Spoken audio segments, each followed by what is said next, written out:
The email shows Sony executives reacting to WikiLeaks' publication of a leaked chapter of the secret Trans-Pacific Partnership trade deal and discussing an upcoming meeting with U.S. Trade Representative Michael Froman. The archive also shows close ties between Sony and the RAND Corporation, a military think tank whose board members include Sony Pictures Entertainment CEO Michael Linton. See, that is part of the distraction. They want to push everything toward, oh, RAND Corporation, because of course we know RAND Corporation is evil. Oh, evil RAND Corporation. But really, what is interesting to me is the connection between Washington, D.C., i.e. the White House, and Hollywood. That's what's interesting. I don't want to do RAND Corporation. Fine. Yeah, I think that's just the struggle. That's the personality expected. I think the comedy is making such a suck up. Like, Look at the guy. Thank you so much for being here. This is my new email address is good. jcarney65@gmail.com. That's what I want. You can send all these.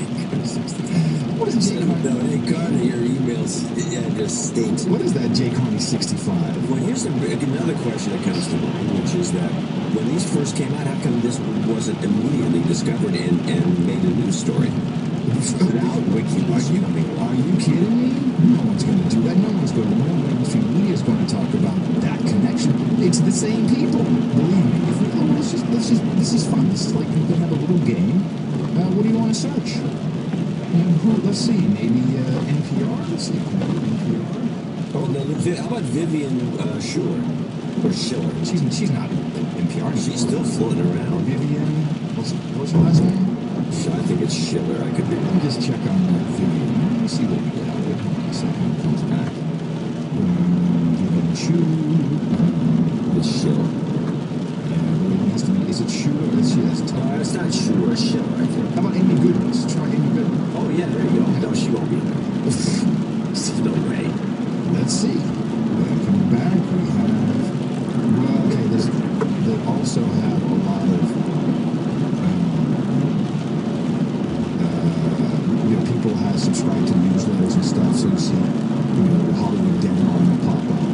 So that would probably take a little more. Okay, forget that. Let's go. Let's see what you try. Here's Schiller. Vivian is VIVIANSCHILLER.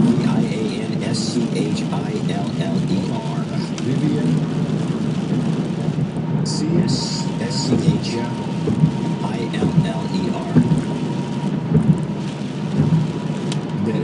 It's pure Boolean search, which is really nice.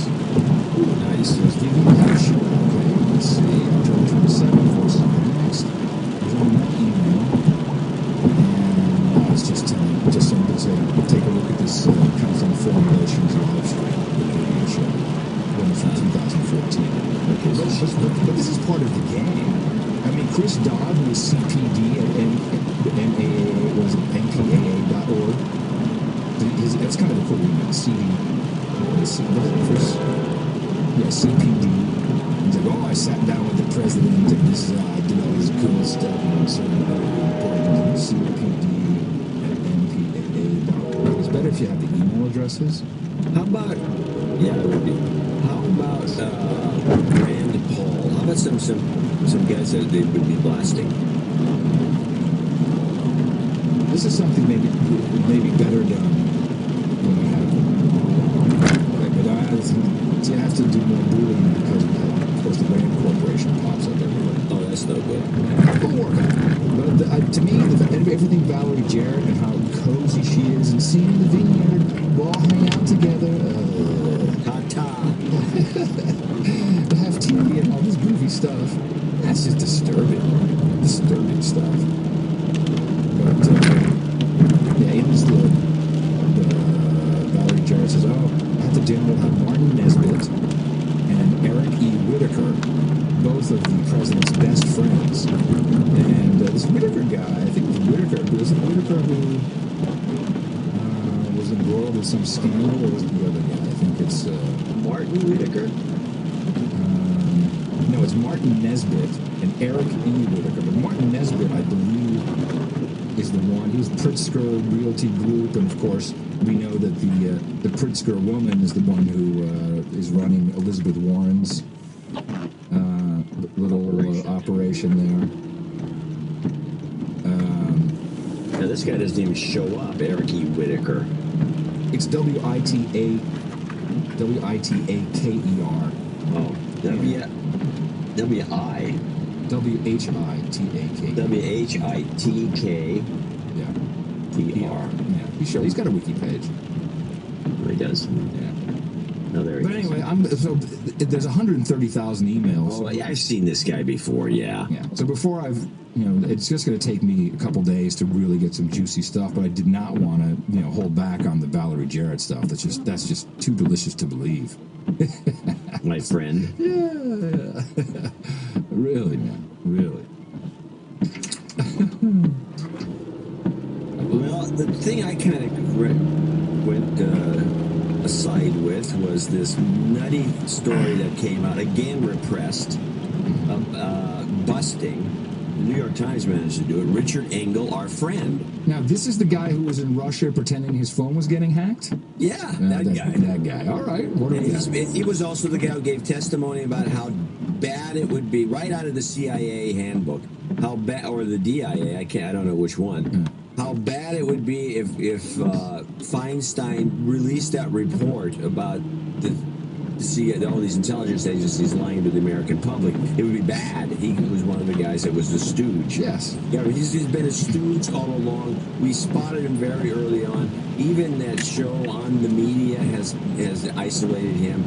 And now we've got this kind of thing going on where he was kidnapped in 2012, and it turns out the whole thing was a staged hoax to further get us involved in the situation in Syria. Oh, yes, I recall this now. So okay.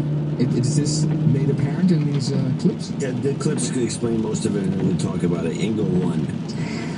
NBC News is at the center of the new controversy, this time focused on its chief foreign correspondent, Richard Engel. Back in 2012, Engel and 5 other members of an NBC News team were kidnapped by armed gunmen in Syria. They were held for 5 days. Just after his release, Engel spoke on NBC News about his captors. I think I have a very good idea of who they were. This was the group known as the Shabiha. This is a government militia. These are people who are loyal to President Bashar al-Assad. They are Shiite. They were talking openly about their loyalty to the government, openly expressing their Shia faith. They are trained by Iranian Revolutionary Guard. They are allied with Hezbollah. That was NBC News chief foreign correspondent Richard Engel speaking after he was released in December 2012. Well, earlier this week, a New York Times investigation prompted Engel to revise his story and reveal he was actually captured by Sunni militants affiliated with the U.S.-backed Free Syrian Army. In an article published on Wednesday, Engel said the kidnappers had, quote, put on an elaborate ruse to convince us they were Shiite Shabiha militiamen. According to the Times investigation, NBC knew at the time that Engel and the others were held on a chicken farm widely known to be controlled by a Sunni criminal group. NBC was also informed of the identities of 2 Sunni men possibly involved in the kidnapping. But the network and Engel never relayed this information to the public and repeatedly claimed the kidnapping was done by Shiite militants linked to Syrian President Assad. Huh. Yeah, well, this whole thing, of course, you're not hearing much about it. No. Is as was pointed out later, I think in the third clip here, is one of the worst breaches of journalistic ethics imaginable. And of course, I will say that our show has spotted this guy from the beginning. And every time he shows up in a situation, it's something sketchy about it. And this is probably the worst example. I can't imagine them keeping this guy ever getting work again, but I guarantee he will, because he's obviously working for the State Department. Has he been fired? No, not that I know of. Okay. The NBC said, well, right now the story is, I was hoaxed. I was indeed kidnapped. Now later, and I think the fourth clip when he's hanging in there. But they bring on this guy who we now have to begin to follow, and you'll hear him later in this series.